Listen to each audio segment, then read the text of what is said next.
Greetings and welcome to Hexed Encountered. I'm Joe. In this video, we are going to be taking a first look at the game Horse and Musket 1, Dawn of an Era. This is from Sean Chick and published by Hollandspiele Games.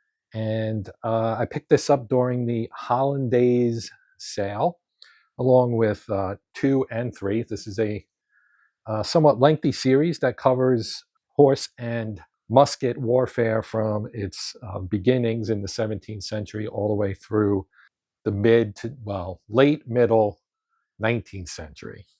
So looking at the box cover, of course, if we flip it over just to kind of continue with the way I usually do these things, here's the back. Inside we're going to have a 22 by 34-inch map sheet, 20-page core rule book, 28-page scenario book, gatefold player aid, 352 counters on 2 sheets, 54 terrain tiles on 3 sheets, turn record track, 4 10-sided dice, and 2 6-sided dice.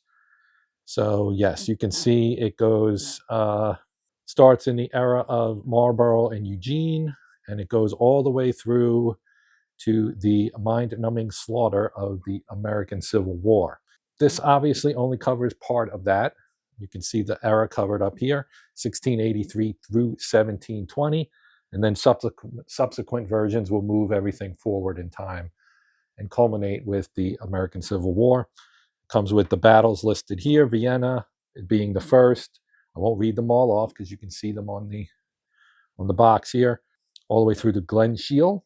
So now let's take a look inside the box. Okay. All right, here are our dice, 4 10-siders here, a couple of D6. Then we have our scenarios, I guess, different battles. Here you can see a better look at the list of all the battles that are in this first edition, first volume, I should say. And we've got our turn record track, which is in a canvasy format here. This is pretty cool. So you have your symbology as well, elite, line, light, infantry, militia, native, dragoon, hussar, cavalry, regular Highlander, artillery, and leaders. Command action points. And then, of course, the turn record track. As I said, this is kind of a canvas material. This is not paper. It's pretty cool. Then we have here the player aid card, list of the actions available, and the command action point or cap cost for each thing.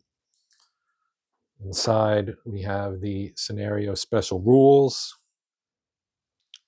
combat roll DRMs, your morale check DRMs, your movement rates, withdrawals, then your optional nationality rules for the various nations: Austria, Bavaria, Britain, France, Jacobite, Russians, Spain, Sweden, Turkey. And then grand battles chart, small battles chart, and battles chart here on the back. Here's the core rules. So we'll look at this here in a moment.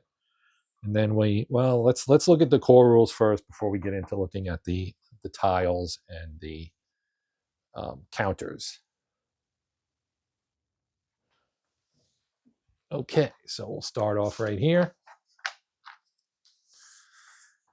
Table of contents. Looks like we run 15 pages to the example of play. And you've got your introduction here, which kind of goes through everything. The final volume is Sunset of an Era, covering 1824 to 66, charts the industrialization. So it goes through all of the various volumes. Volume 2 is Sport of Kings, covering 1721 to 48. Volume 3 is Crucible of War, which brings it up through the 7 Years' War.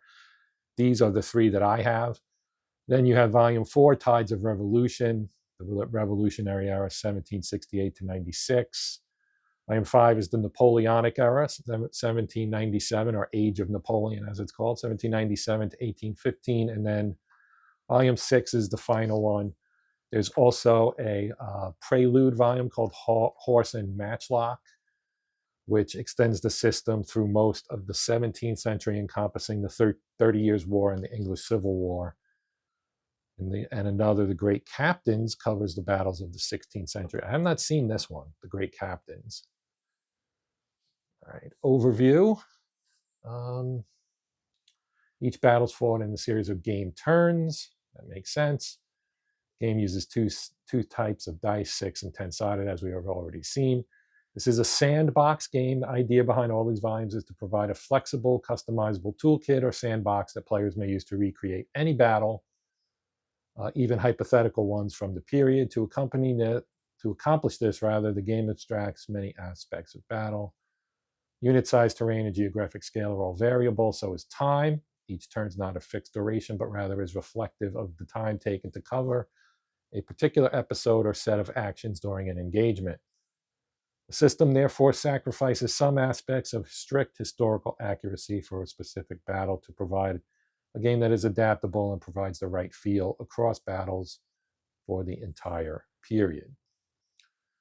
Okay, we got a bunch of optional rules, is what it's saying here, each of which will subtly and not so subtly shift some of the parameters of the model, providing different points of emphasis and focus. None of these optional rules are required for play. That's why they're called optional rules, right?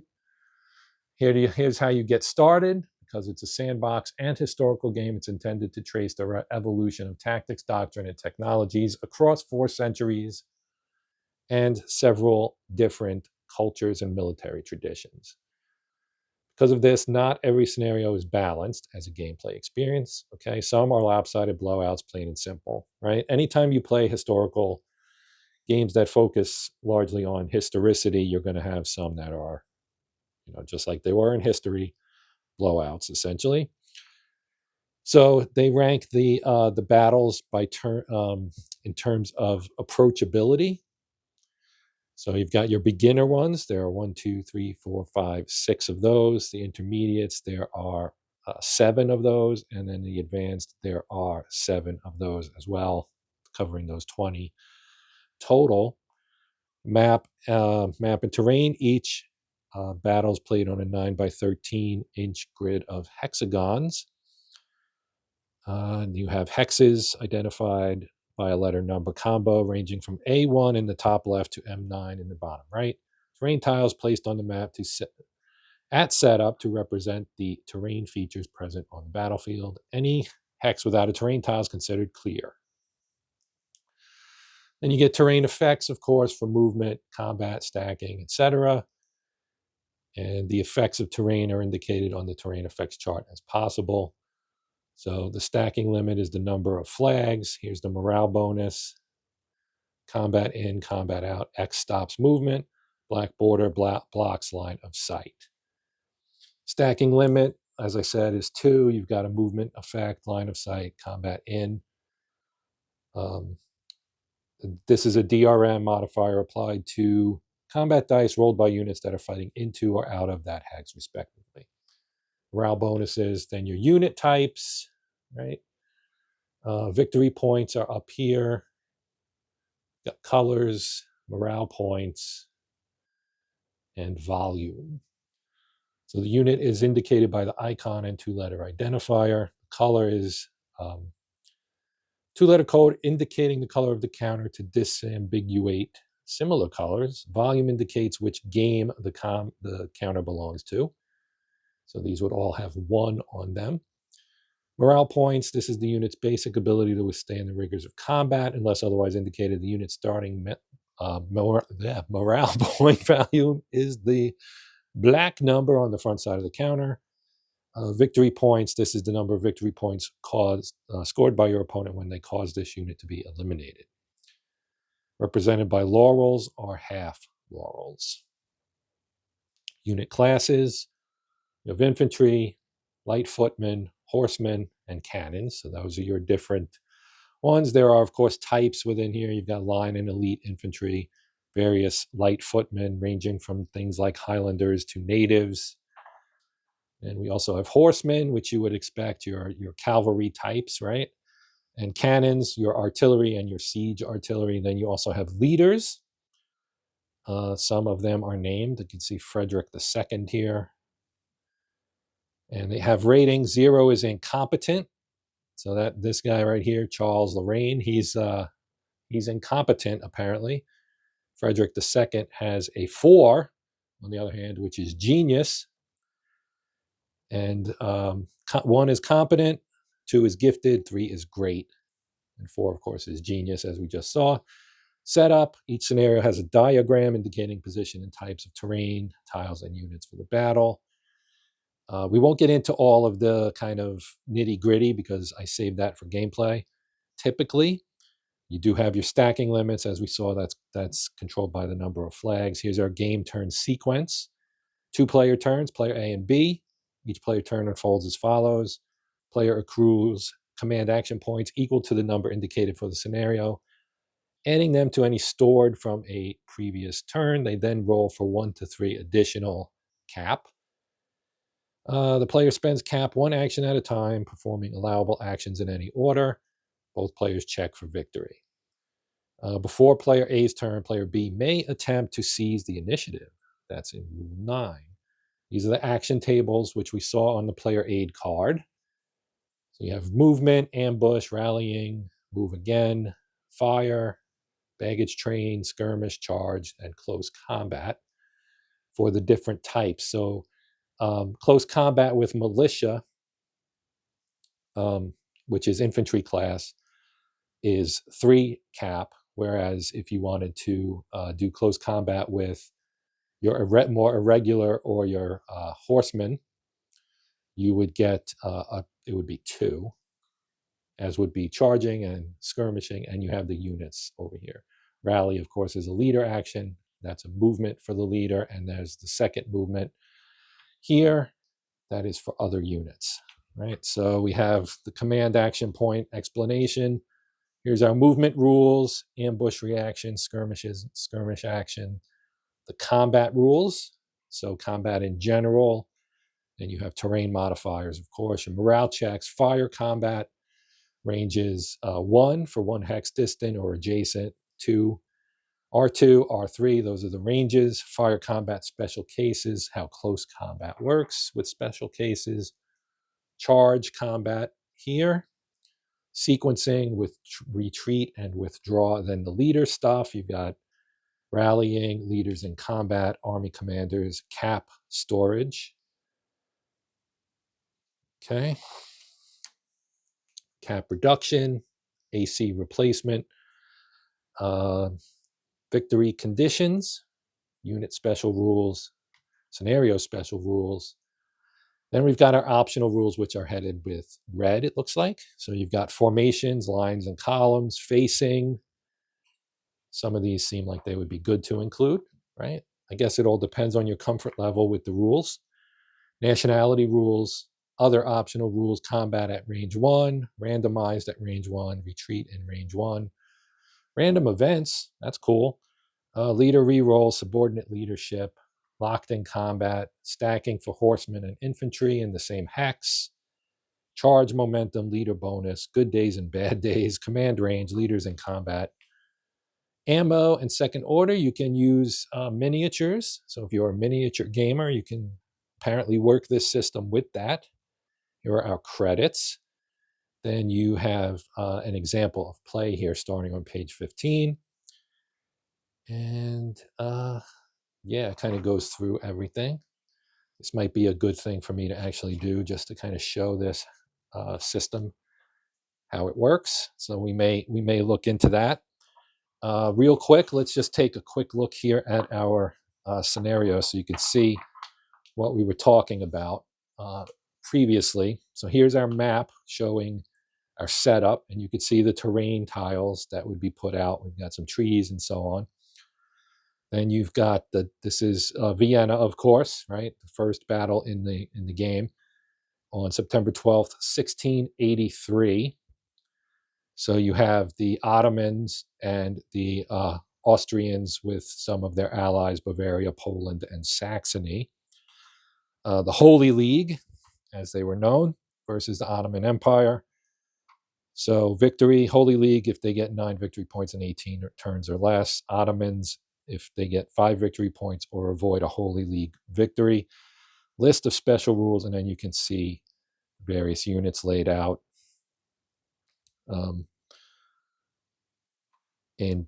from both sides. And you got the colors here. Turkey is purple, or the Ottomans, as you wish to call them. The Austrians are white, so it looks like we've got some cavalry and some light infantry. And then King Charles the Fifth up here. M3 is John George III. So that is this guy right here. That's the Bavarian king. The Polish king would be, well, the Poles would be in pink. And I don't actually see any, I guess this is the pink up here. Yeah. And then the gray is the Saxons. So that's just a look at how the scenario setup looks. And now let's look at some of these counters here. Well, we'll start with the map. So let's do that first. So here is the map. It is fairly large, it looks like. Over here. So it is blank, essentially. So down here at the bottom, you see it says Horse and Musket. Up here you have a victory point track. It's the same on the other side. So if we move to the bottom, you can see there's a victory point track there as well. All the hexes are blank, so this would be your clear terrain. And these hexes are large. If you can't tell from my hand, these are big, pretty big hexes. And the terrain tiles that we'll see in a moment are fittingly and accordingly the same size. So you're going to have some nice big hexes to play with, and the counters themselves are not as big as the hex, but they're not tiny, so you can have multiple counters in the hex without losing any visibility of them. So that is this. And I probably didn't fold this correctly. Or maybe I did. All right. So now we have our counter sheets. So this would be one of them. Right? So you can see the colors. So this is the color and the color code of light blue, I guess, LB.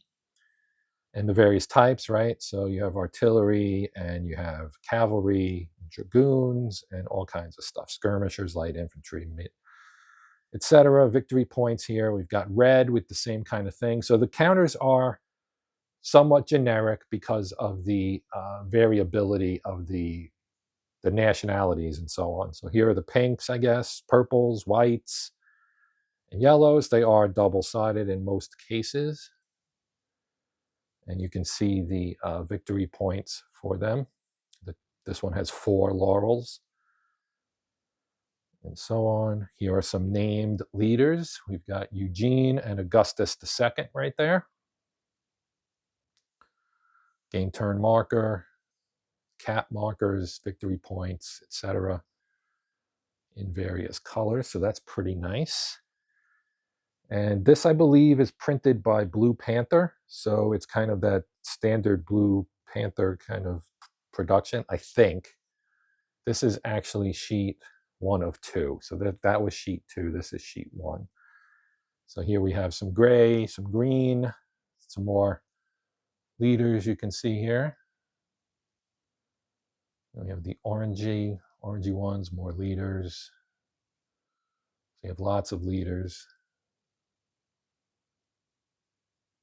There's Marlborough. That's who I was looking for right there. He gets a 4, not a surprise, as does Charles XII. And you can see the various colors, of course. There's a lot of leaders here, named leaders. And the counters are the kind of like that, well, you can see the texture here. I hope it's a little hard, I know, because of the, let's see if I can fake that out. Maybe not, but you can see it's kind of a thick board. It's pretty, I mean, there's flex to it, but it's not like your standard counter that you would get from, say, GMT or, Compass or Decision or Legion or most game companies. These are the terrain tiles. Now you can see they're fairly large. Pop this one out. So here you can see it's kind of the same kind of material. This is not really all that flexible, and you can hear how it taps on my hand. We have forest on one side and a stream on the other side. So here you can see we've got some elevation there and some forest on that side. This side, of course, has water and earthworks, I guess. That's kind of what that looks like to me. Maybe not. Here we have some more. We have water, or like a pond maybe. And again, kind of just the same types of things. This one features a town and some bend in the water there, bend in the creek or river. We have some bridges and so on. So you have 3 of these. And that is everything that is in the box, actually. So you get a general idea of what it looks like. And that is going to do it for this first look at the game Horse and Musket 1, Dawn of an Era. Again, this is published by Hollandspiele. There's their logo right there. And designed by Sean Chick, who designed the entire series. And as I said, I have the first half, I guess, if you don't include the prequel stuff, I guess you could call it, Horse and Matchlock. I have 1, 2, and 3. And assuming I enjoy this, which I think I will probably end up picking up 4, 5, and 6 later, perhaps at their next Hollandaise sale. So quick shout out to my channel members, 11 strong as I record this, and hopefully they see that I give them their shout out every time. But I just appreciate the support. If you want more information on that, you can click the join button below the player here on YouTube. Otherwise, if you have any questions, comments, suggestions, things of that nature, you can place those or type those into the comment section. I will do my best to get back to you as soon as I can. Other than that, I would ask if you would please consider liking, sharing, or hyping this video. If you're not a subscriber and would consider subscribing, that would be excellent as well and greatly appreciated. And a big thank you to my current subscribers. Thank you for your support, and I hope everyone comes back and checks out something else here on the Hexed Encounter channel. But that is going to do it for this one. So I'm Joe, and until next time, as always, happy gaming.